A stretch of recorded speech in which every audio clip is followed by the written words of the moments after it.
है त। त्यसपछि म केही कुरा हजुरहरूको सामु भन्न चाहन्छु। म चाहिँ सबभन्दा सुरुमा एउटा बेरोजगार युवक उसमा हिँडिरहेको थिएँ हैन, एकदम रोजगारको खोजीमा।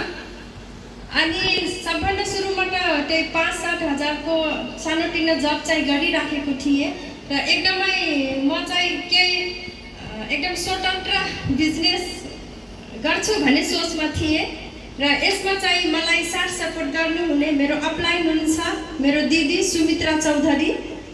उहाँलाई म आफ्नो हृदयदेखि धेरै धेरै धन्यवाद दिन चाहन्छु।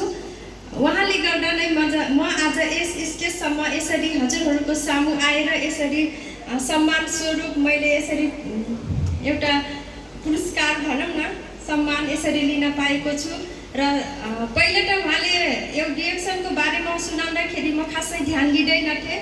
सबभन्दा सुरुमा मैले जुन काम गरिराखेँ कृषिमा, कृषि क्षेत्रमा विभिन्न किसानहरूलाई भेटघाट गर्ने तालिमहरू गराउने काम गरिराखेको थिएँ र त्यसमा 1 वर्षसम्म मैले काम गरेँ र त्यो परियोजनामा महिनाको 35,000 भनेर स्यालेरी भनेर म त्यसमा गएँ काम गर्न र अरू उसमा चाहिँ सबै यस्तै रहेछ, लोभ लालच मात्रै रहेछ। त्यो 1 वर्षसम्म काम गरेर पनि मैले 1 रुपियाँ पनि पाएन। तब मात्र मैले डिएक्सनमा आएँ र यसमा आएर बुझ्दै गर्दा मैले यसमा एकदमै सुनौलो भविष्य देखेँ र यसमा अब सुरु के भन्छ फर्स्ट इन्टु लास्ट भनौँ न यसैमा नै काम गर्छु। म फुल टाइम डिएक्सन गर्छु भनेर जब लागेँ र अहिले 5 महिनामा स्टार एजेन्टको पोस्ट मैले प्राप्त गरेको छु। र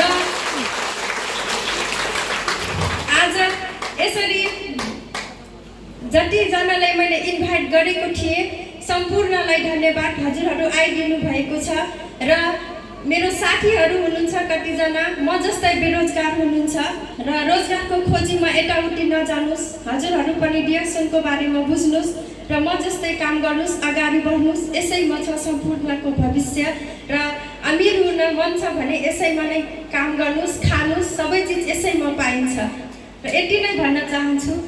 थोरै